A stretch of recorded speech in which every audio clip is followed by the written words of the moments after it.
Hello, everyone. My name is Chuck DeZorsi. I'm a greenways director and a busy gardener in our local food forest garden. I'm glad to see so many of you interested in putting your garden to bed.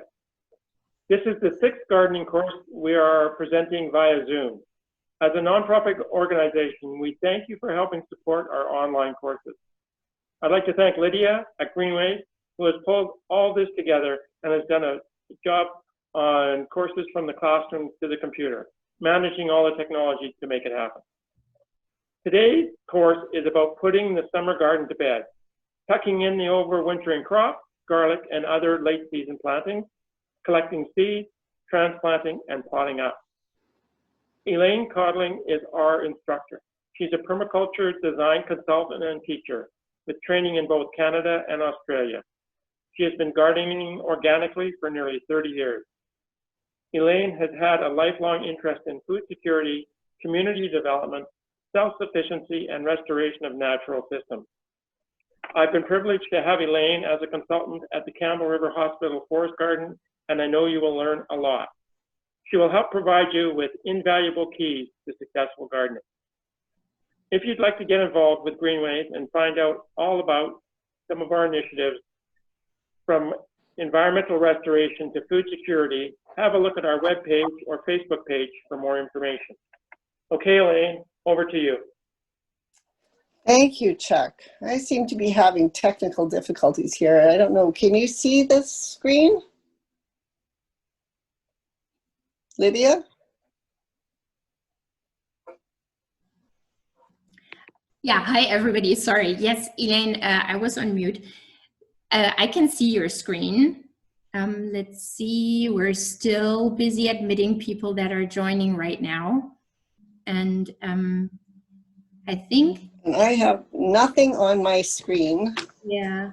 It shows me, okay, there it is. Okay, so there's our introductory slide. Yeah, and let's see what happens if we try a little awkward. Scroll.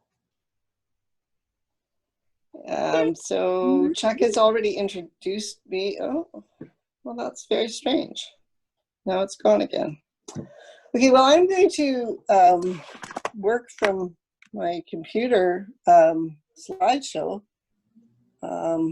because I don't know I don't know what you can see, Lydia. I'm having a problem here. There's what we can. Okay, there's the slide. Okay, now try this again. Title slide, introduction slide. I don't know. There doesn't seem to be anything after that. This is our first technical issue in like... Oh dear. Oh, here we go. Okay, I'm going to skip over the introduction of me because Chuck's already done a good job of that, and I will give you my email address later. Thank you all for coming and being patient with us. So we're talking about kitchen gardening, which we try to grow food all year round. So we're planning for the longest possible harvest. We're trying to feed ourselves. So our focus is mainly growing vegetables, herbs, and fruit. So annual and perennial food crops. And then, of course, organically, working with nature and not against it. And I've lost it again. I'm sorry. Not sure what's going on. And I'm not sure if what you can see now. So in the year-round garden, the garden ecosystem continues whether or not we have overwintering crops. And what we want to do over the winter mainly is protect the life of the soil and maintain the fertility over the winter. We also want to make sure there's good winter habitat for all our beneficial insects. So whether or not we have overwintering crops, our strategy is the same. You know, if you have overwintering crops, we're going to protect them as well. But basically protecting the life of the soil, maintaining our fertility, and making sure there's good winter habitat. So because we're growing food, extending your growing season into the fall, trying to keep the food coming is really, really important. And overwintering food crops do need extra protection and supports over the winter, and the soil needs protection to minimize the loss of nutrients in the winter, because we have rain in our growing season. We have a lot of rain. I'm going to talk about climate. It's really important when we're gardening to know our limits as far as our climate, the seasons, the weather, our own site, the sun, the shade, the slope, the wind, the water, all of those things that affect our site, our own energy, time, and resources, and even, you know, information about the various things we're growing. I have on my screen a picture of a sour orange that I have planted out in the ground because it can actually handle temperatures to -12.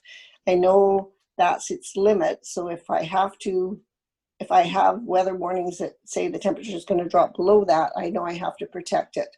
So that's, knowing our limits is really important. So starting with our climate, our bioregion, the Pacific Northwest is a coastal mountain rainforest. It's a cold, temperate climate. So coastal mountain rainforest means that we have a mild climate because we're on the coast. Because it's, you know, mountainous and there's little nooks and crannies along the coastline, there's wide variations in microclimates. So even though the weather data that you can get for Campbell River is helpful, it's not necessarily going to be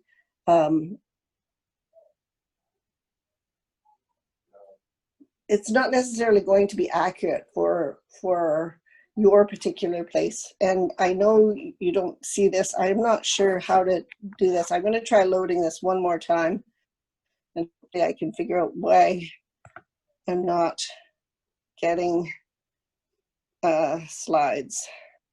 Okay, so this is it. It just goes blank. Oh, year round. But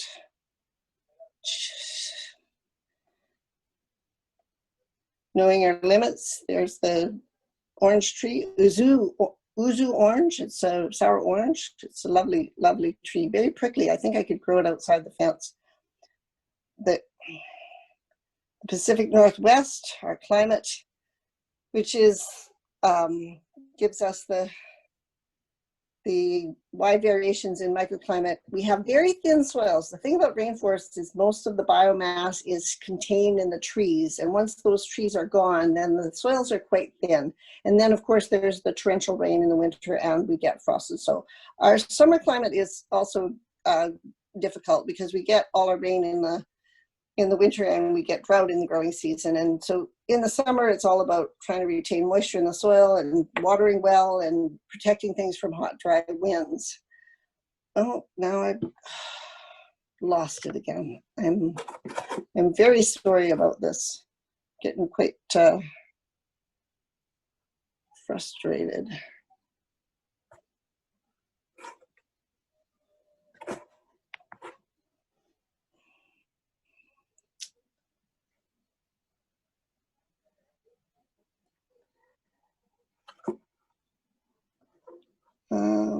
Sharing to Zoom.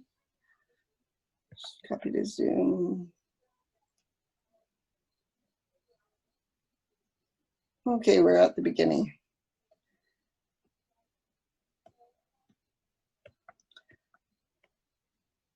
Summer climate, winter climate. So, come back. Okay, so in the winter, it's all about the rain. The rain causes soil compaction. It causes drainage problems so that things that want to avoid having their roots soaking in water will die over the winter. And it causes anaerobic soil conditions because of the compaction and because of the waterlogged soils. We also have cold air, which will collect in low spots and create frost pockets. We have air flows blank. No, I'm back at the beginning. We have airflow into low spots. We have, you know, frost pockets and you know, soggy bottoms and various things that we have to pay attention to when we are trying to garden in the winter. or keep the soil healthy in the winter. Not sure if this will come back or.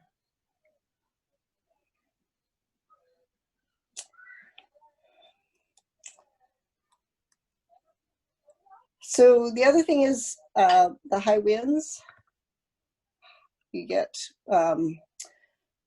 quite a lot of more intense wind in the wintertime, and that means that we need extra support for overwintering crops, things that can grow fine in the summer without wind support.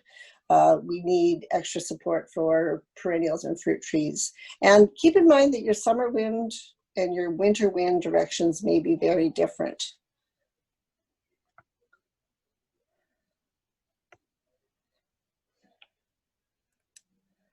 So in the winter, we need to consider frost and snow and weather protection. So hoop houses, frost blankets, thermal mass, looking for places where you might have a warmer microclimate to keep things alive. And as I mentioned, extra supports for fruit trees. I'm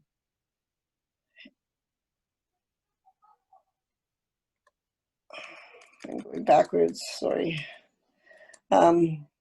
Yeah. The weather is different. Climate is what we expect, weather is what we get. So weather is variable and unpredictable. There's unpredictable weather patterns. So we need to keep in mind the high winds, the 24-hour rain events, and our overall rainfall, which can be quite extreme. And I can't remember, it was like 2 or 3 years ago, we had our normal amount of winter rain, but it all happened in October and November. So this year, we have an unexpectedly warm summer, extending, summer 2.0, I'm calling it, extending into September. So we've had above average daytime and nighttime temperatures. And apparently our daytime temperatures are going to drop to more seasonal normals, but our nighttime temperatures are going to continue high for the next couple of weeks anyway, which makes it interesting, because what happens when the days get shorter and the nights are colder is that things don't warm up as well. They don't grow. The daytime temperature may be high, but it's not warm enough for the plants to start growing until later in the day. And then of course it cools off quite quickly. But this above average temperature is interesting. And gardening is always about responding to weather conditions and responding to change. So hopefully I can give you some tools to respond and some ideas of what you can do to respond to the changes in weather. I want to mention about your site right now, because right now is a really great time to be paying attention to where the sun and the shade is. We are coming into the equinox. The sun angle is the same as it would be in late spring. When we get to equinox, of course, it will be the same as it is in spring equinox. And looking at where the sun is in the shoulder season can help you to figure out where a good place to put overwintering crops or do a fall planting or things like that. Keep in mind your summer and winter wind directions, as I mentioned, your elevation and slope. The thing about elevation is you think that the temperature gets colder as you go farther up, but if you have an open drop on your land where the cold air can actually sink into the valley below you, you may actually have better growing conditions than people who are lower down. And then also keep in mind those frost pockets and cold sinks and drainage areas where there's low spots where the water and the cold air collect. So this is the time of year to reflect on the growing season, to reflect on the season just passed. And one of the things that's really important to remember is that planning for next year starts right now. You can review your planting notes. You can go through, if you still have your catalog, go through and look at the varieties that you chose, pick varieties that you like the best, read the descriptions again and remind yourself. If you don't still have your catalog, they come out in November. So, grabbing a catalog and hanging on to catalog, even if you don't get your seeds from West Coast Seeds, maybe you buy them off the rack, or maybe you have different companies that you buy seeds from. West Coast Seeds has a huge amount of information that's super valuable for gardeners. So while you're, while it's fresh in your mind and you're harvesting and you're eating this stuff, think about your varieties. Think about what you liked, what you didn't like, what you'd like to do differently next year. Think about how much you produced, whether you had too much or too little of any important crops. Think about things you want to add next year.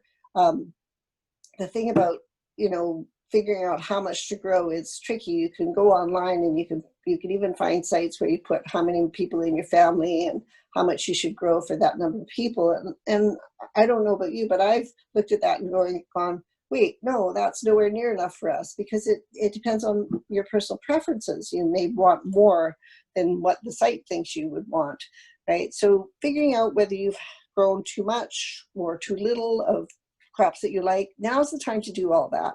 And then thinking about what you want to add next year. As I said, if you don't still have a catalog, they're coming out in November, you probably will still remember. While you're reflecting on the season, pay attention to your mistakes as well as your successes. Remember, there are no failures in gardening. There are only experiments. So, think about your things that you can do better next year. Think about, the experiments and how they worked out, and celebrate the harvest. This is the eating time of year. It's the best time of year to really, enjoy your garden produce and share with your neighbors and all those things. So in the winter garden, right now, we are talking about prolonging the harvest. So, all the things that we can do to protect the things that are still growing from the cold. We're going to talk about protecting the land, mulching or cover crops. We're going to talk about maintaining habitat and food sources for beneficial insects.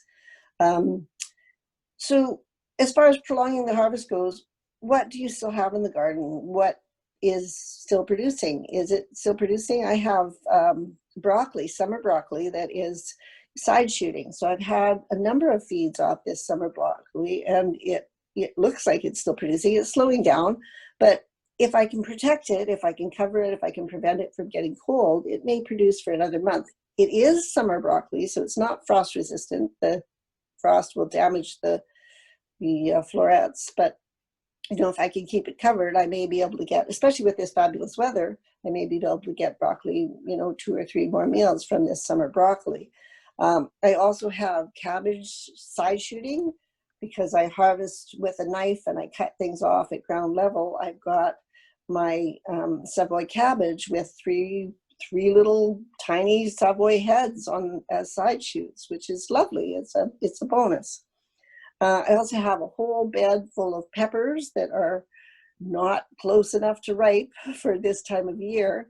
I thought I was so clever because I had started the peppers in 4-inch pots at exactly the right time, so that I didn't have to transplant them. I didn't have to fertilize them too much. I didn't have to do anything. They were ready to put out in the garden right when the garden was ready to have them. And it turns out that with our cold, wet spring, that really wasn't enough time to get ripe peppers. It's okay. I can ripen them in the house, or I can throw up a hoop house. I've got a quick setup hoop house, and this is where I really wish you had a picture, because with some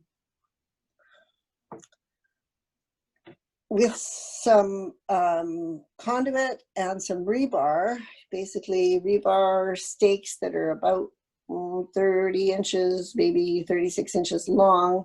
You pound them into the ground, you put the conduit in to make the hoop house, and clips. I'm sorry, I've got to load this again. I've got a lot of pictures, and I'm really hoping that you can see some of them, because this is very frustrating. I've never had this happen on our other presentations. We seem to have no trouble with getting. Okay, see if I can get. I'm sorry, I'm just going to quickly add something here in case people didn't see the chat. So I'm going to try to send everybody an email with the presentation And I'm also having technical issues here in between the two computers that I'm using. So I'm doing my very best, and I will notify everybody when the email has left my computer. Okay, so I cannot get this to scroll. So frustrating. I spent a lot of time getting you some nice pictures for this. Oh, now it seems to be fine. Look at that. I'm scrolling quickly. That's the temperature chart I wanted to show you. This is above average temperatures for last week and this week. And next week, apparently the daytime goes to average normal seasonal normals, but the overnight temperatures are still high. So, you know, that's kind of amazing. Okay, now it's slowing down. Okay, hang on. I'm going to put you on pause for just a second.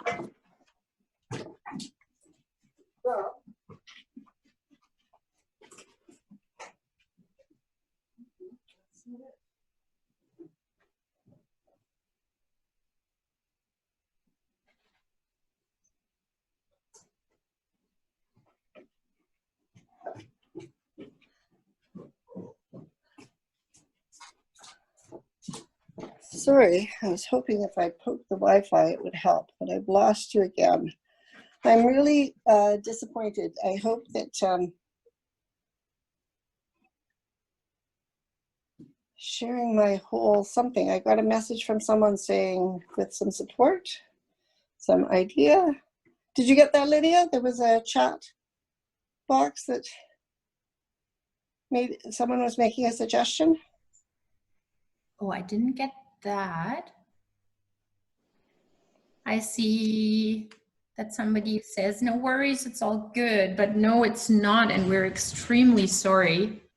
The issue on my side is that that Elaine sent me the presentation, but it's I think there is a Macintosh and Microsoft issue. Oh, right, I forgot about that. Yeah, I cannot open it, so I can't attach it, because that would be an easy fix for me to just send it to everybody because I have everybody's email address through Eventbrite. But oh, here, Corey. Elaine, just make sure you're sharing your whole screen and not just one window. Well, that doesn't seem to be the problem. The problem is that my screen is blank. And I'm not sure how to change that. Oh, you can't. We're seeing a table right now. So yours is black? My screen is blank. Blank. You're seeing like, no, that's me. The slideshow is blank. Why don't we? I tried to fiddle around in the background. Why don't you just go through your slides that you see on your computer, and people can still see you, they can still hear you, and then we will send out the presentation after. Okay, so what I'm looking at now is a quick setup for a hoop house, which I had laid out the picture of the hoop house setup and the tools and equipment that you need to set it up, unfortunately. And then a really nice picture of the hoop houses at Lake Trail, which we have over the raised beds permanently, and we have them set up so that we can put shade cloth or curtain shears in the summer if it's too hot and something we want to protect, or we can switch that to greenhouse plastic over the winter if we're trying to protect something from the rain, or if we're growing something in the shoulder season. And it's very simple.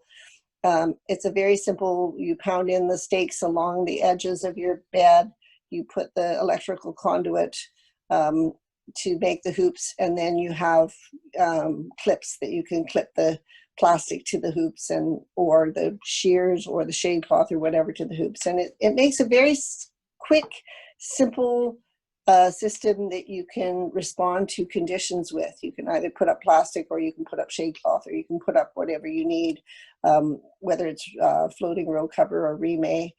The thing about protection is that you may need protection in the spring, you may need protection in the summer. In the summer, it's maybe insect protection, or you need shade cloth to protect your plants from drying out. In the winter, of course, it's rain and frost, and particularly for things like tomatoes, pest protection becomes more important over the season, because of course the pest population increases. You know, a carrot rust fly can have three generations, maybe even 4, with a nice warm fall. So, you know, the various ways of protecting your crops from pests, from weather, extreme weather conditions, all of those things.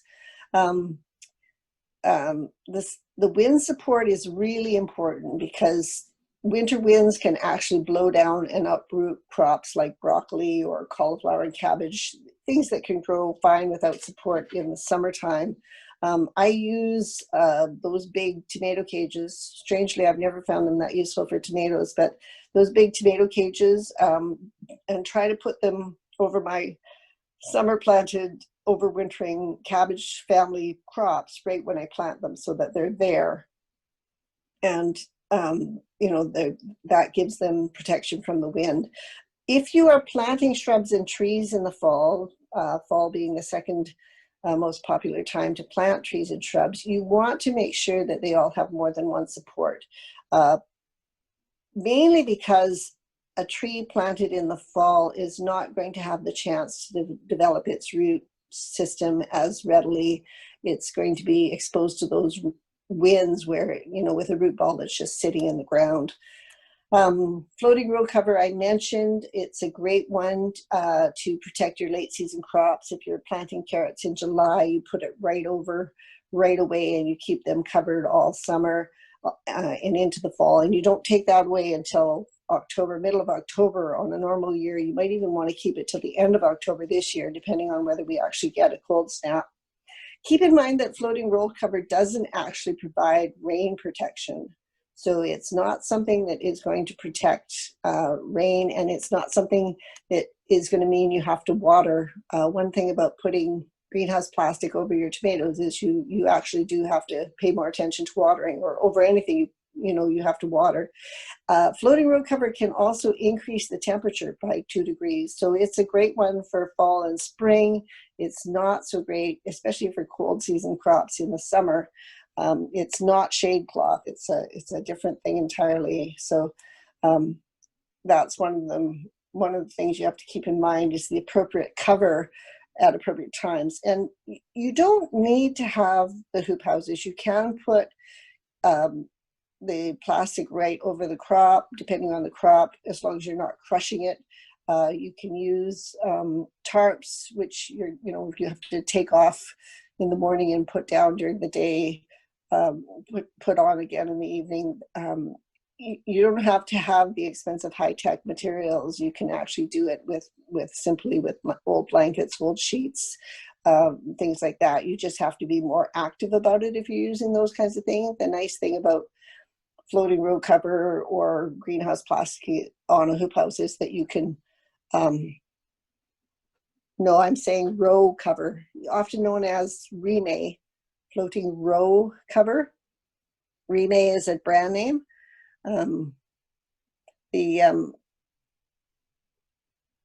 thing about the high-tech materials is that they can be put on and just left there. So if you're using old sheets or tarps or curtain shears, any of that sort of thing, you have to be a bit more active in taking it off and putting it on. So the pest protection, the thing about pests is that as the soil temperatures drop, wireworm, for example, comes to the surface. So you may have had no trouble with your root crops over the summer. The wireworm goes down where it's cold and moist, and the root crops grow and are beautiful. As the temperatures drop, the soil temperatures drop, they will come up. So you may decide that overwintering your root vegetables is not as good an idea as harvesting them.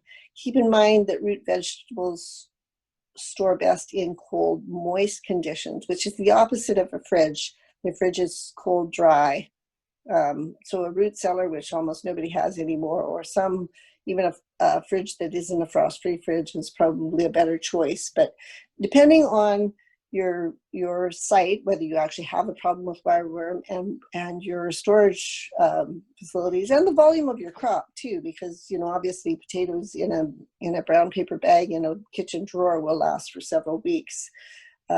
So pest protection, harvesting and storing it, or overwintering it, those are decisions you have to make based on your own site and your own resources. I want to talk a little bit about tomato blight, because blight is a fungal condition. We have it in the soil. It just is there. It occurs when the leaves of the tomatoes stay wet for 10 hours or more. So then when you've got consistent rain day after day, you get blight. If you do hoop houses to protect, you can extend your harvest into the fall. The greenhouse plastic will keep it warmer. You've got to be really careful about proper ventilation, because if you get condensation on the inside of your hoop house, you end up with blight anyway. So tomato blight, again, maybe bringing them in and having them ripen on the windowsills is the better idea. You can, there's all kinds of resources out there for hoop house cold frames, various ways of creating protected space to grow stuff. And if you have greenhouse or cold frames or anything like that, one of the things you can consider is actually moving plants back inside the house if you have lights, or back inside a greenhouse or into a cold frame, or creating your cold frame right over the bed as it exists, as I'm talking about with these hoop houses. The other thing to look at your site for this time of year, when you're eyeing the sun and shade and thinking about where you can have overwintering crops or fall planted crops, is rock walls, foundations, stones and rock walls and things like that retain heat. So they warm up during the day and they cool off slowly. And so you can actually have a season extender just by planting kind of in a sheltered place near your foundation. Pay attention to the sun angle. You might find that places where you would never even consider having a summer garden, you could have overwintering crops. So frost protection for overwintering crops, thick mulch to prevent frost damage to the roots. Particularly root vegetables need to be heavily mulched to overwinter in the ground. And don't worry about frost. If you've got winter crops, they should be fine as long as you're not harvesting them when they're frozen or when there's frost. So you basically leave them when there's frost and go harvest on a nice sunny day when there's no frost. And what I do is on that nice sunny day, I basically load up my fridge, like going to the grocery store. I just load up my fridge with whatever I can harvest that day. And then during the frozen period, I can just leave whatever's left in the garden and eat from the fridge. So we're going to talk about maintaining fertility in the overwintering garden, whether or not you have empty beds or you have crops in there. I mentioned no dig methods, harvesting with a knife so that you aren't digging up the soil, you're not disturbing the soil. Cut the plant off at soil level. This, in part, is really a great way to make sure that all the root mass decomposes and all that organic matter stays in the soil and feeds the soil. It's also a lot less work, especially for things that have big root systems like cabbages and things like that. It's a lot less work to just cut it off at soil level. Leave all your crop residues as much as possible on top of the soil. Leave everything that's non-edible biomass in the soil if you can. It's certainly a lot less work than bringing it into the house, chopping it up, putting it in the compost bucket, taking it out to the compost, putting it in the compost, turning the compost, making it into compost, and then hauling it back to the garden. If you let it be part of your mulch, that organic matter stays in the garden and you have a lot less work. When you have a really thick mulch, you can actually leave the weeds, like pull the weed or cut the weed off at ground level and leave it on top of the mulch. I mean, unless it's flowering or seedy or something like that, you don't want to add more weed seeds to your to your garden. But for the most part, if you have a really good thick mulch, you can actually just cut that weed and leave it on top of the soil, on top of the mulch, not on top of the soil. We're going for a no bare earth policy, which is what nature has. No bare earth policy, you know, that's where weeds come and they cover bare soil really, really quickly. So mulch is really, really important. Mulch preserves your topsoil, it builds topsoil, it does turn into organic matter in the soil, it reduces your labor, you don't have to dig or till, it suppresses weeds, it encourages fungi and other soil organisms, and it kind of acts like a sponge on top of the soil. It sort of retains water and slowly releases the water into the soil, so your soil doesn't get pounded by the rain and compacted. Leaves are the best. Leaves are absolutely the best. And unfortunately, your neighbors don't know how valuable their leaves are. So you can often get big bags of leaves from your neighbors and, you know, just free for the taking away. They'll even rake them up for you. So you can just go and ask around if anybody has a big shade tree, you know, and they want their leaves taken away. You've got a bonus for your own garden. You can also grow your own mulch. I've got a lovely picture here, which you can't see, that has comfrey and horseradish. Mullein makes a good leaf for mulch. Rhubarb even makes great mulch. Any kind of weed like dock, particularly, I mean, there's really no point in struggling to try and dig out the roots of those kinds of weeds, because the roots go down 5 or 6 feet and you'll never get them. So you cut them off at ground level and let the leaves be mulch, and you keep cutting them down at ground level until you exhaust the roots. And if you are successful in killing them, well, you don't have that kind of mulch, you can grow some other kind of mulch. Or, you know, just keep gathering leaves from your neighbors. Cover crops are another way of protecting your soil. Cover crops also add nitrogen and organic matter, prevent erosion and compaction, hold the water, reduce weed incursions, and provide habitat for beneficial insects. So cover crops may be a good way to go. I have some hesitation about cover crops for gardeners, but depending on your situation, especially if you have a very large garden, you might find a nitrogen fixing crop of field peas or red clover. Generally, they can be planted as soon as the beds are empty, anywhere from mid-August until the end of September. Fall rye and winter wheat can also be planted from mid-August until the end of October. The difference, of course, is that legumes fix more nitrogen, although they also add organic matter and exclude weeds. Grasses add organic matter and exclude weeds, and they do add a little bit of nitrogen because they themselves are fresh green. They're called green manures. The thing about cover crops is they do need to be mowed or tilled or dug under in early spring before they set seed. Or with the grasses, you don't want those roots to take hold. You want to make sure that they get mowed or tilled or dug under.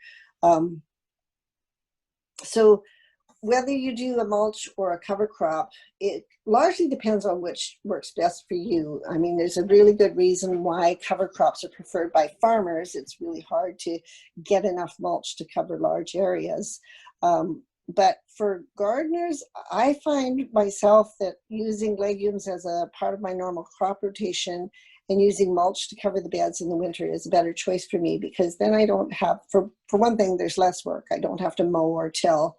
And, you know, if it happens to get away on me for whatever reason, I don't get out there and get it tilled in, you know, I don't end up with having created a worse weed problem for myself. So I prefer mulch. Cover crops are also a great way to go. What works for me as far as the nitrogen is just growing beans or peas as part of my crop rotation. And what works for you is really what matters. And I encourage you to experiment, because really experience is the only teacher. You can learn and have information, but you don't learn until you've actually experienced it. So planting for fall, and we still do have an opportunity to plant, particularly garlic. Garlic usually gets planted in October. Fava beans. Keep in mind there's a difference between fava beans that you grow to eat. That's a large, broad bean. The fava bean cover crop is a small bean. I'm not sure, I mean, imagine it's still edible, but they're not exactly the same. You can plant sweet peas, which is also a nitrogen fixer. I don't imagine you want to do that to your whole garden though. And there's a really lovely little salad green called corn salad or mash. It's a little green rosette. Again, I have a delightful picture of it that you can't see, but it's a little green rosette. It's not the kind of thing that you harvest just a few leaves of. You actually plant it really, really thickly and you harvest the whole rosette. And it's really quite amazing. It's a sweet, nutty flavor. It's not at all bitter. It is just starting to germinate. I noticed it in the Lake Trail garden just last week. It's germinating in the cool, shady areas behind the taller crops. So it will start to germinate in, more in the sun as the weather changes. It starts germinating in September and it will grow all winter and starts to flower in the spring and will seed out if you let it. So let's just talk about planting garlic for a bit, because that is the main big crop that is planted this time of year. If you grow your own garlic, choose the largest cloves from last year's crop as your seed garlic. If you're buying garlic, make sure you actually are buying seed garlic. If you buy garlic for culinary use to plant, you take the risk of introducing a soil disease, fungal disease called white rot that can contaminate your soil for 25 or 30 years. So it's really important that you actually buy seed garlic. You could go to the farmer's market and ask.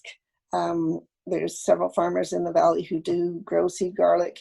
Oh, I'm sorry, we're talking Campbell River here. I'm not sure about that. I know in the Comox Valley Farmers Market, there are people who are growing garlic for seed. You can also order seed garlic online.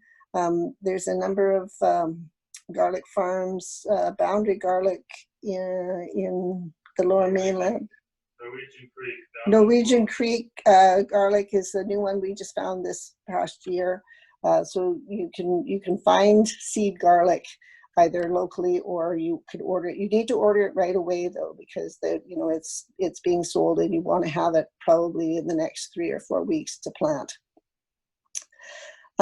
So I want to say this about the soil disease, because I caught Brian Minter on the radio the other day, and someone had asked whether they had to rotate their garlic crop. And he said, oh, it's always hard to rotate crops in a small garden, and you probably don't have to. Rotating your garlic is kind of like not running with scissors or not cutting towards yourself. I mean, you may never have a problem, but why set yourself up? We do know that white rot exists in our soils, and if you have allium, any of the onion family growing in the same spot year after year, you are taking that risk. Like I said, you may never have a problem, but generally a 4-year rotation is recommended. If you can't do a 4-year rotation, do a 3-year rotation. If you can't do a 3-year rotation, do a 2-year rotation. Try not to plant your onion family stuff in the same spot year after year. It's really important because, as I said, this disease can stay in the soil for more than 25 years. So when you're planting, you're using the biggest cloves you have. You're avoiding those that have split or damaged paper. You want to plant them fairly deeply. I usually try to go for the full depth of my trowel, so about 6 inches or 15 centimeters. I also like to give them a very good spacing. It's recommended anywhere from 4 to 8 inches, but if you think about how big that clove could be 2.5 inches wide, so 4 inches is pretty close. Depends on the fertility of your soil. If you have good rich soil, you might be able to get away with closer planting, but I usually give it about 20 centimeters or 8 inches.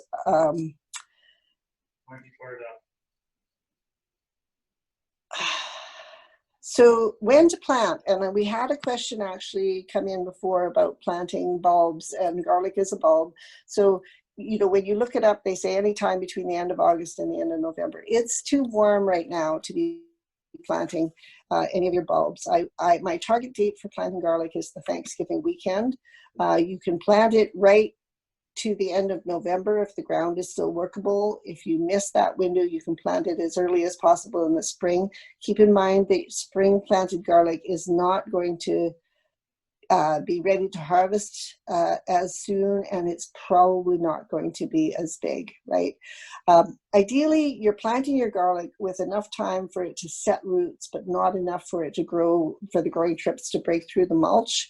I wouldn't really worry about it. You know, anytime after Thanksgiving is good, and then check in November and see if you need to top up the mulch. So pretty simple, really. The question of whether to fertilize or not to fertilize, in year-round gardening, we normally add our nutrients whenever we plant. However, on the coast where it's rainy, we don't normally add nutrients just before the rainy season. So you can certainly fertilize or add compost or anything like that when you plant your garlic. You can also just as easily top or side dress with compost in early spring, like late January or February, like as soon as that it's warm enough for things to start growing again. So depending on your soil, if you have thin, weak soil, you might want to fertilize when you plant. Garlic's a heavy feeder, and if you have thin, weak soil, you might want to do both. Fertilize when you plant and top or side dress in January, February anyway.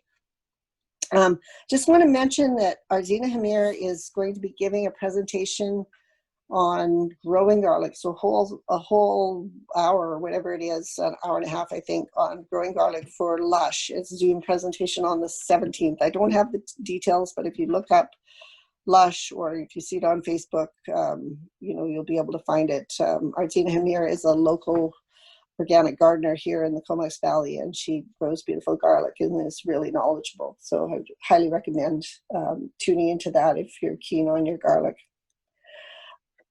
I want to talk about wrapping up the season, because so far we've been talking about protecting our existing crops and planting. So one of the things about fall is it's a good time to practice the art of non-doing. There's a really great book by Carol Depp called The Tao of Vegetable Gardening. Do I have it here? Can you see? It's a fabulous one. She's got a chapter on non-doing. 25 places not to plant a tree, and 10 reasons not to plant a certain vegetable or whatever. It's quite amusing, actually. But the art of non-doing, resist the urge to do a fall cleanup. Keep in mind that your beneficial insects and the soil ecosystem, the whole life of the garden carries on in the winter. So resist the urge to do a fall cleanup. If you're cutting down dead plants, use the chop and drop method, where you chop them up and let the biomass fall and become part of the mulch. Leave your seed heads, especially things like sunflower and rudbeckia for the birds. Leave your seed heads up, because there are, that is bird food for the winter. And, the birds in your garden always leave their little gift of phosphorus. So you want to encourage them as much as possible. It's a little messier than maybe you're used to, but it's a really good idea to try to minimize. And to be honest, I don't even like to do a spring cleanup until the daytime temperatures are above 10 degrees, because you're disturbing all of your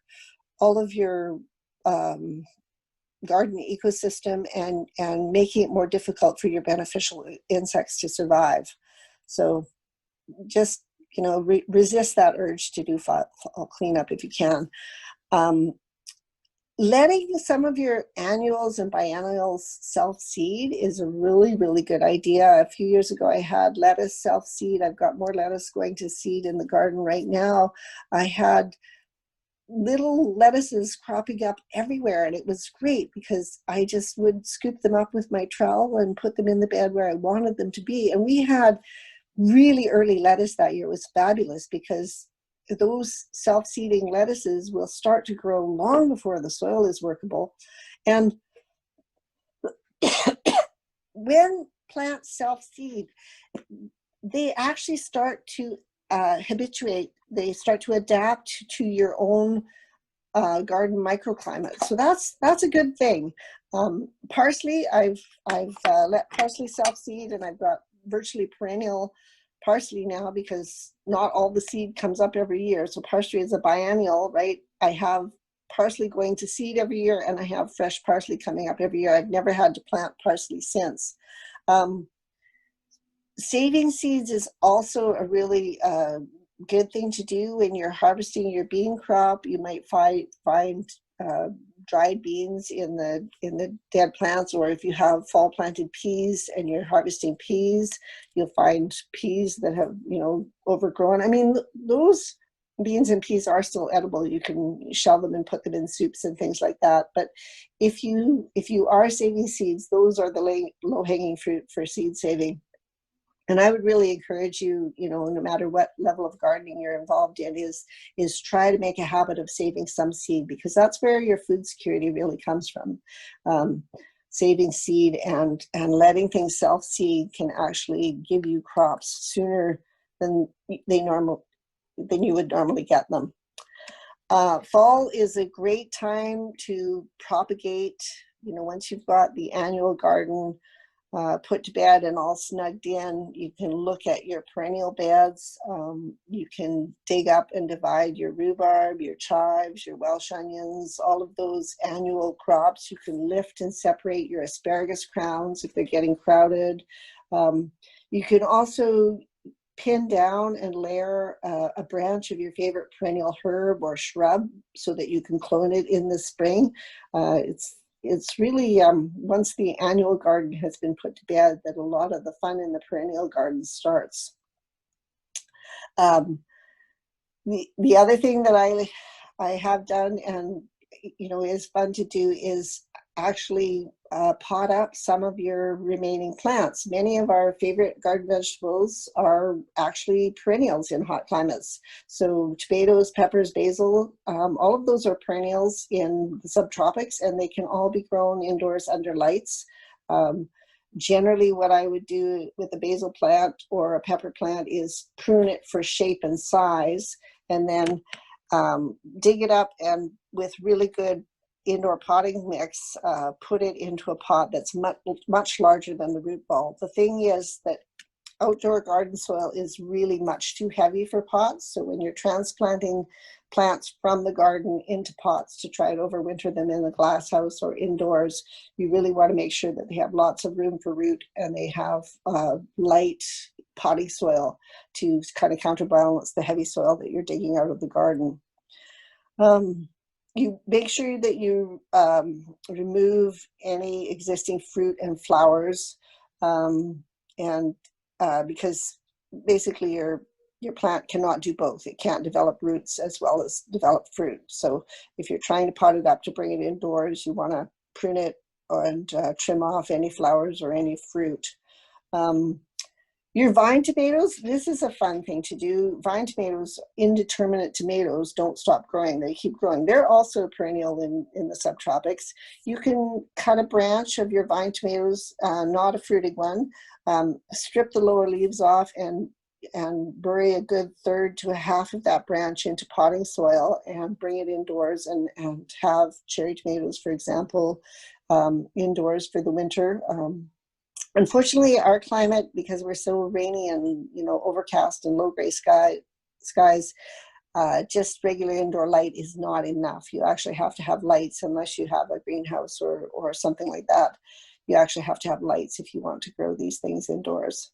So back to knowing your limits and your own resources and things like that. But, you know, I'd encourage you to experiment, you know, have fun and try a few things.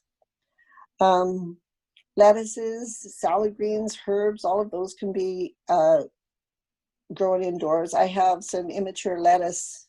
All of my winter lettuce, all of that needs to be pretty much full grown by the end of September, because once the days start getting shorter, things just don't grow, right? So I have a few immature lettuces. I can just pot them up and bring them indoors and have them going under lights for a little while. That will be a fun thing to do. The other thing that is fun is to make seed balls. This goes back to extending your season. Seed balls are a way of planting long before the soil is workable. So you basically take clay and compost and mix it's probably 3 to 5 parts clay, 1 part rich soil or finished compost. You could add some peat moss or coconut fiber if you want, just enough water to make it workable. And then put your seeds of all your early spring greens in there, spinach, kale, arugula, whatever you like. And then you've got like a little, it's almost like a little 1-inch cookie dough ball. I don't eat it, but you can actually lay those out on a bed. This technique was actually developed for reclaiming damaged soils, that is either gravel or compact or whatever. But you can lay those out on the bed and have that, the spring rains melt the clay and have the seeds sprout long before you can get in there and work the soil. So that's also a fun thing to do with children. They love it. Okay, so wrapping up, our winter garden to-dos: allow your summer veggies to remain in the garden for longer. Protect them from the weather and keep them going for as long as you can. Use heavy mulch to protect your overwintering plants from frost. Use mulch or cover crops to protect the bare beds, the empty beds, never bare, but empty beds, from the pounding rain. And then retain as much plant debris and biomass and whatever you can as habitat for beneficial insects. It's not too late to plant garlic, fava, corn salad, sweet peas. It's not too late to let things self-seed if you still have things in the garden that want to flower and you let them. You could have an early crop of lettuce or any of your salad greens. Basically extending the harvest of your existing plants, and then mulching to maintain your fertility and increase the water holding capacity. Right now, it's time to think about providing weather protection for anything that's still producing. Collect leaves. As I said, your neighbors have no idea how valuable those leaves are, so they're likely to rake them up for you, and you can just go collect bags, cover all those empty beds. Make sure your compost piles are covered too, because that's another real big nutrient loss, is when the pounding rain, soaks the compost piles, and the nutrients just, they just drain away. And then look around for places where you could actually plant an overwintering crop. Usually your overwintering crops are planted in July. So, look around now for where the sun is. Look around for, rocky spots or foundation walls or places where you might want to plant overwintering crops. And it's the end of the main growing season. It's time to review and reflect on the lessons of the past seasons. It's time for us to forgive ourselves for all the plants we killed this year, prepare the garden for winter, and celebrate the harvest. And that's it. I have a page of resources. I think you've all got the presentation emailed to you now. So I have a page of resources. I love Linda Gilkinson. She's amazing. She's on Salt Spring. She's written Backyard Bounty and Year-Round Gardening, and she is actually an entomologist. So she's my go-to for natural pest control. I've got Boundary Garlic Farm, which it's just garlicfarm.ca, but it's got a great page on growing garlic. Don't forget that Arzina's presentation next week. Carol Depp, the Tao of Vegetable Gardening I showed you, and also the West Coast Seeds Catalog, which, as I said, even if you don't buy your seeds from them, it is a great resource packed with information. So thank you. So sorry about the technical difficulties, and I'm happy to take any questions.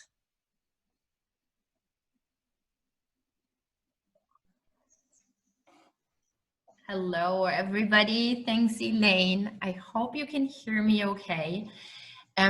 Yeah, it took me an hour to figure this out, but I think that everybody should have an accessible link now to the presentation.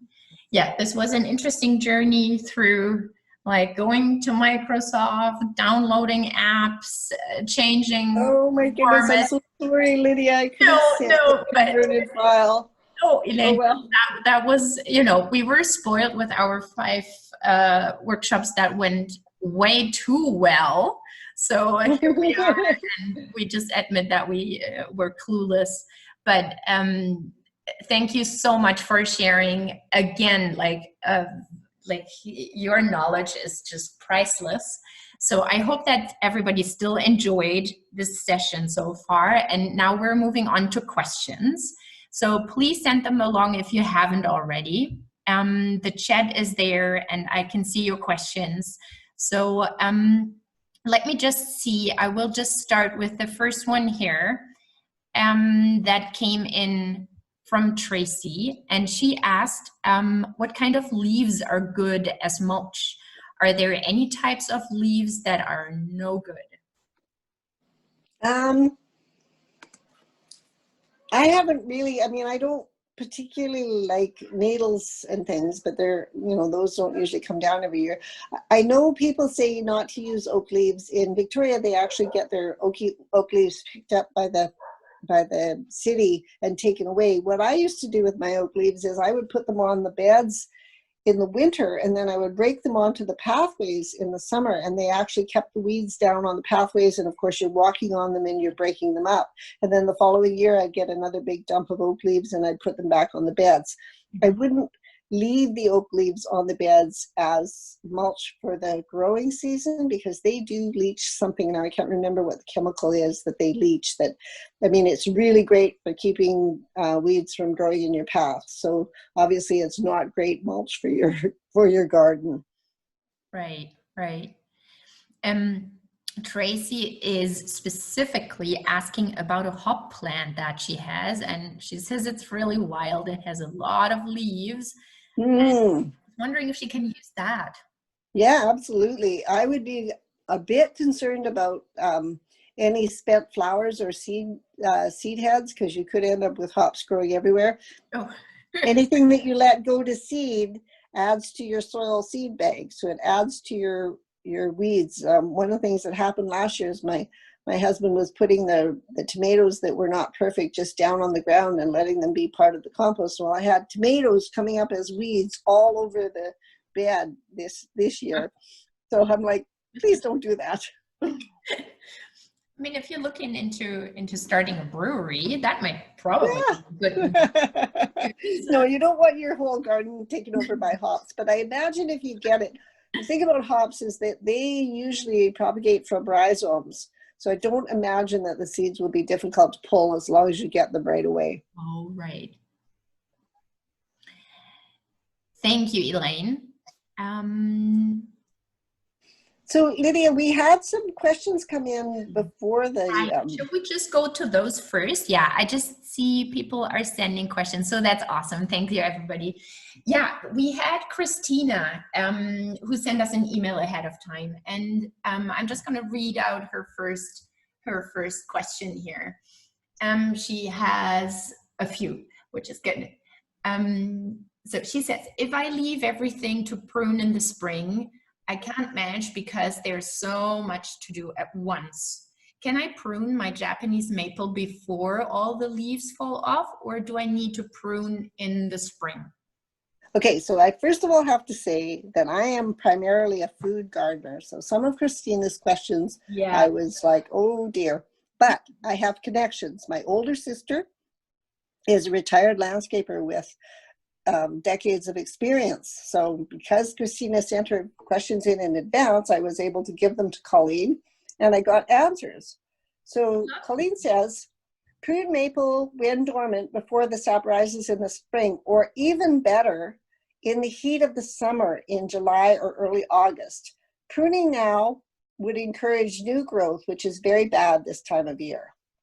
So you don't have to do all your pruning in the dormant season. There's dormant pruning and then there's summer pruning. And it seems like maple is a good one for summer pruning. All of your stone fruit, cherries, plums, peaches, apricots, nectarines, all of those should not be pruned in the dormant season. They should be pruned in the summer as well. Mm-hmm. So that's the answer. And then if you want to go ahead with the next question. Oh, absolutely.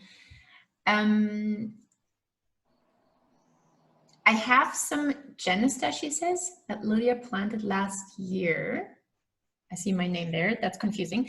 And she was going to prune in the fall, but found out that I should have cut it before, should have cut it down after flowering.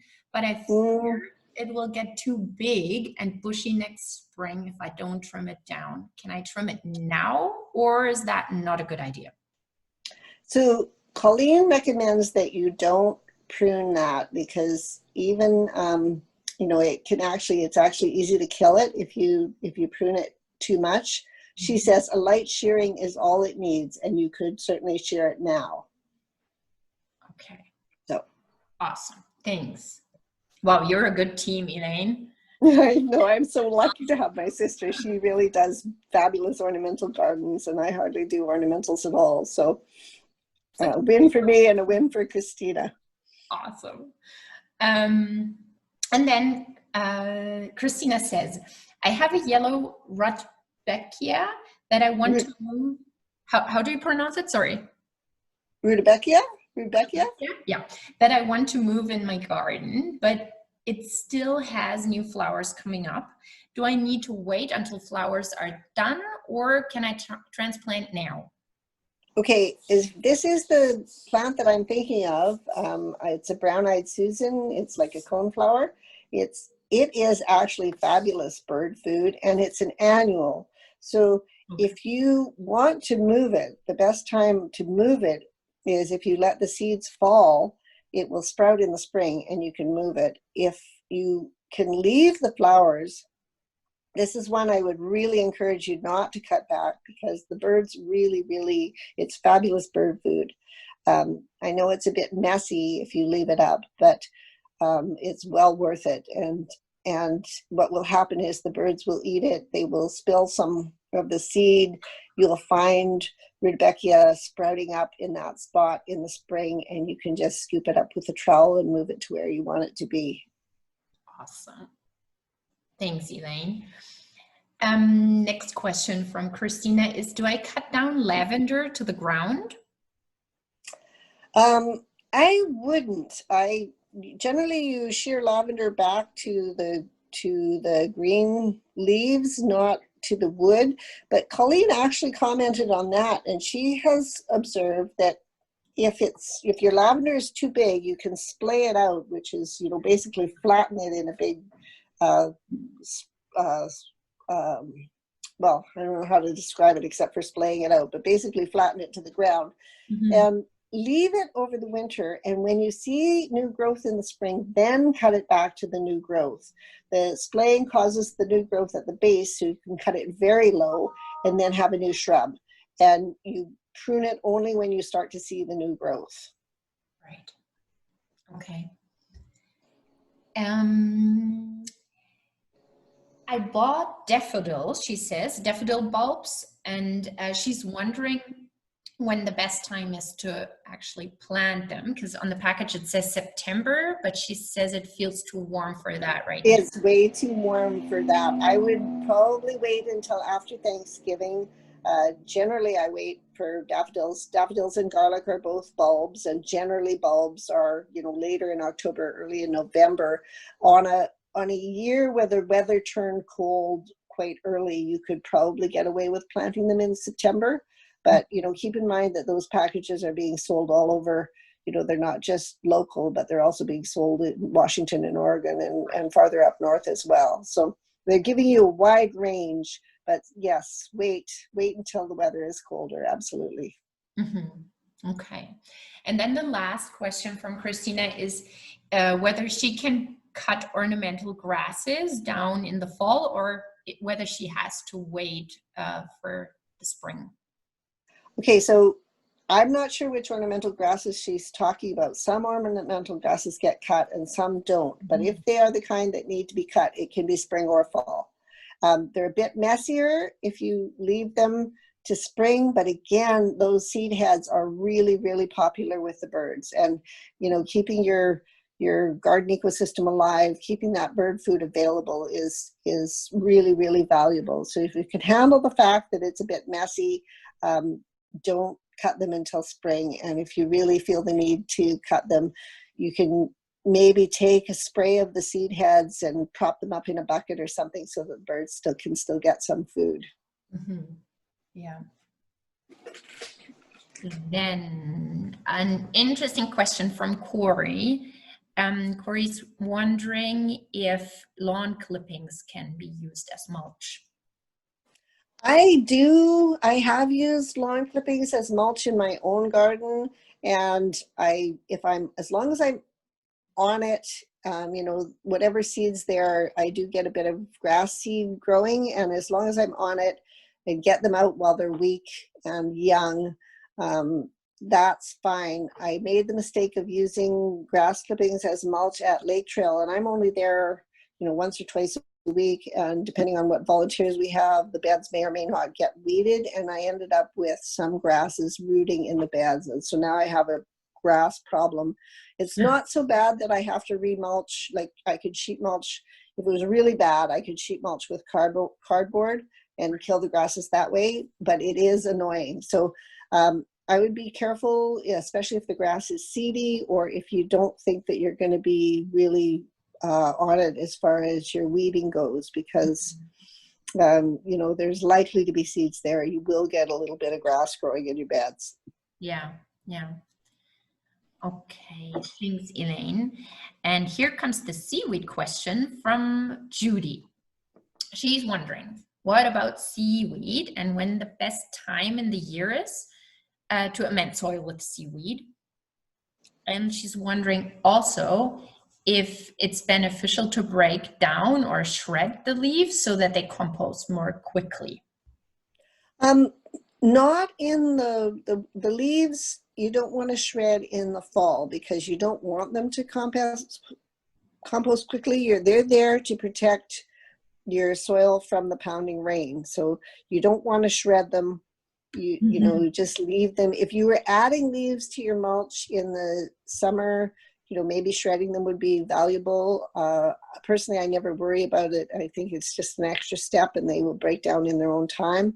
Yeah. The seaweed question's a little more difficult because seaweed is adding nutrient, and I am usually hesitant to add any nutrient just before winter because the plants aren't there to take the nutrient up, and a lot of it is going to get washed away in the rain. So my preferred time as far as the garden is concerned, to add seaweed is in the spring, just before I'm planting, or in the summer just before I'm planting. My practice is to amend the beds while, just before I'm planting. So if I'm planting a spring crop, amend the bed, plant the crop.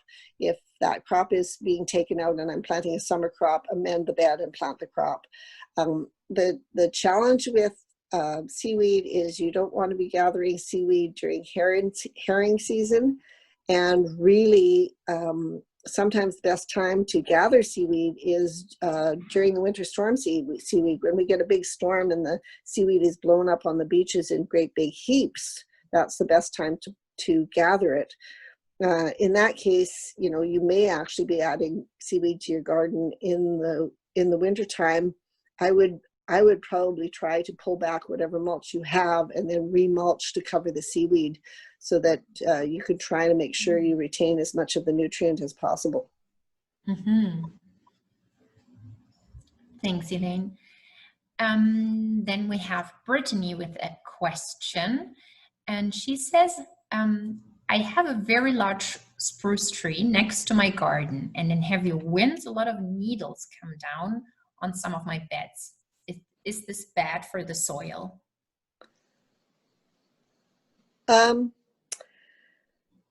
Well, it's acid forming, right? So spruce needles, the soil around the tree is likely to be quite acidic, and the needles are quite acidic.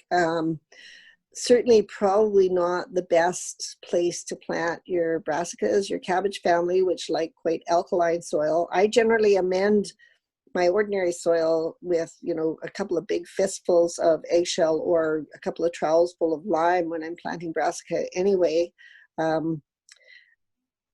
it would be an awesome place to grow strawberries, which love the acid. It might be a really good place to grow blueberries if there's enough moisture. I mean, I would look at that spot as a, you know, a high acid zone.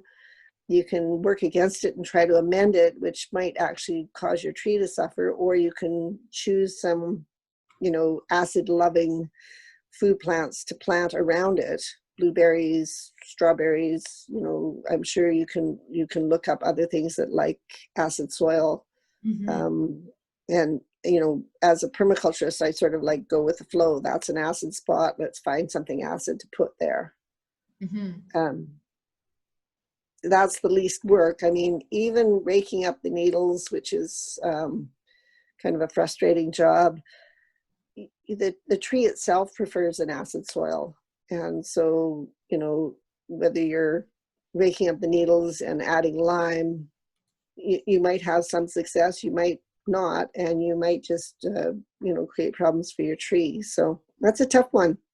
Yeah. I think it's unfortunate that it's so close, because it's not actually an ideal situation. The tree roots are going to take as much of the water and nutrients that you're putting down as possible. So, you know, maybe more of a edible landscaping approach around the tree. And, you know, I don't know whether you have any other places that might be more suitable for the garden. Yeah, sorry. Oh, no, you don't have to be so worried about that. Elaine, is there an option to like cover a bed that is located under a tree of any sort, to cover it like with a net that still lets the light and rain through, but like that keeps the leaves from falling onto the bed? Well, I guess you could. I don't really see why you would want to. The leaves are going to fall on the bed in the fall. They can be raked up and moved to another bed if there's too many for that bed. If you're talking about the needle tree, I think that's, you know, kind of going against the grain, working against the flow, and that you're going to at most have marginal success. If you're talking about a leafy tree like a maple or something like that, you know, that tree will still be taking nutrients and water from whatever's growing around it, but those leaves are an asset. So again, as a permaculturist, I would probably try to find something that would grow well around that tree. And see if you could take advantage of that spot rather than letting it be a problem. Yeah, sure. Is there anybody else that has a question for Elaine? We can also talk about anything else gardening related that is keeping your mind busy at the moment. Doesn't necessarily have to do with putting the garden to bed. Because I don't see any more questions here. I see a note from somebody that the link didn't go through. I'm going to definitely make sure that that gets sent again to the email address that we have here on Eventbrite. And you also have on your website, don't you, Lydia? You have the other workshops that we've done posted, and this one will be posted there too, I imagine. Yeah, and we will have, so this is for now because everybody this time has paid for the course. Fantastic that this is the course that went sideways. God, I'm really but so for now, the presentation and the recording is really only going to be sent to people that signed up and paid. And we will wait a little bit longer until until it's later in the year, and then we will for sure send this with everyone, and that will be on our YouTube channel. That is where the recording will be, where people will be able to find the recording. So it's just, the website and the YouTube channel. I really, really send a big thank you out to everybody out there that stayed on, even though we come across really clumsy. And I see that really everybody stayed on. So please feel free to send us any questions also after the workshop. Okay. Really want to make it up to you. And in case you Okay, didn't. I do have one more question on the chat. I'm not sure why you're not seeing it, Lydia. Oh, but I have there's the cutworm one. Yeah, I see that now. Okay, do you want to go ahead? Yeah, thank you. So she says she had a very bad year for cutworms. Is there anything in particular that could help? Okay, as I said, Linda Gilkinson is my go-to for all kinds of questions about pests. There's an excellent book that she has written called Natural Disease, Insect, Weed, and Disease Control. There's a page on cutworms. There's a whole bunch of suggestions. She also has a blog, which is in the resources for this presentation. I would encourage anyone gardening on the coast here to sign on to her blog. She sends out a newsletter about once a month saying this is what I'm doing on salt spring and what you need to be thinking about. And she also, the subscription will also give you access to all her back files. As far as I know, it's a free blog. You just sign up for it. So questions about insects, absolutely. She is my go-to person for that. I also see a question here on the chat that says, do I have to extract all my herbs, thyme, oregano, rosemary, lavender, lemon balm, tarragon from the soil and put into pot plants? And no, you know, all of these, as far as I know, lemon balm is an annual, so it will, no, it's a tender perennial. It will come up again. It will also seed out. Tarragon is a tender perennial. It will come up again in the spring. Make sure you mulch it really well. Thyme, oregano, rosemary, lavender are all fine over the winter. The worst thing for lavender and rosemary is actually sitting in soggy water, watery soil. They like good drainage. They're Mediterranean herbs, so they don't like our wet weather, but they should be just fine. Mm-hmm. Yeah, I don't see that question in my... I just got a chat that said... That's interesting. Maybe somebody Yeah. chatted to you directly. That's fancy. Yeah, I don't know, maybe. Wow, technology tonight. That's I know. Amazing. Yeah, so I'm wondering if everybody is happy with us leaving the meeting a little bit early here, or if there is anything.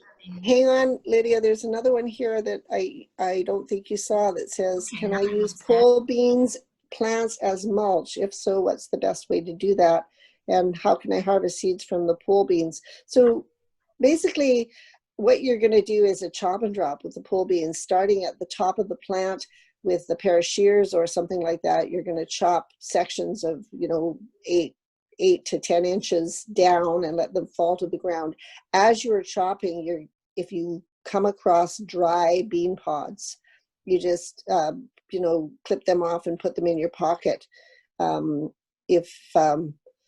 If you come across them, and usually when you're picking beans, you miss a few. Beans and peas, you always miss a few. So it's really just a matter of taking those dry bean pods, letting them dry completely, and then shelling them and putting them somewhere where you keep your seeds. I'm wondering why you can see them and I can't, but that's good. You're the one that's answering. Perfect. So everybody keep on sending, and Elaine sees the questions. Oh, now she's frozen. Oh no, there she's back. Interesting. Anyway, I would really like to thank everybody for their patience with us tonight. I'm very sorry. I really don't know what happened. We had this work fine on other workshops. So.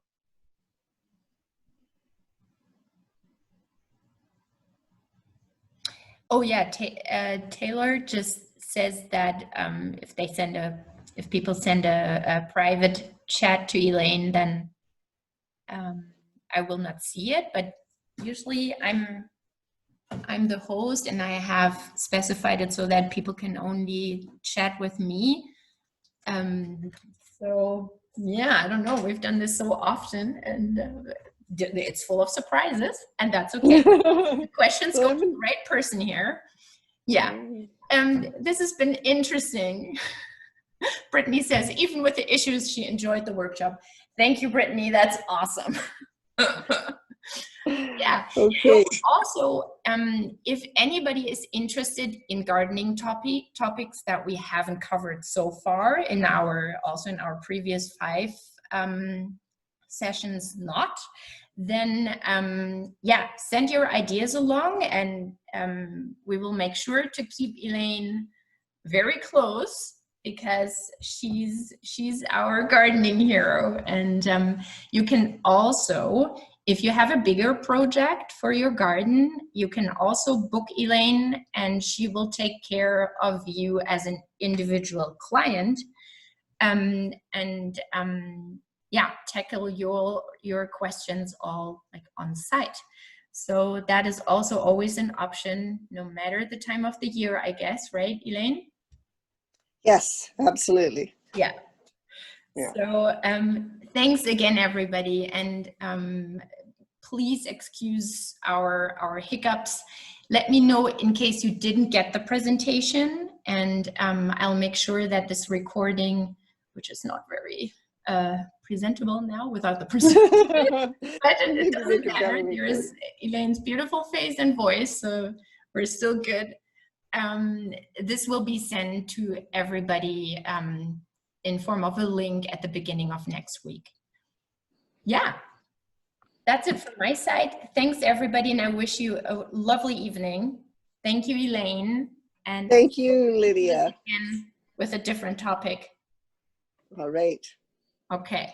Let's talk soon. We'll talk soon. Bye-bye, everybody. Good night.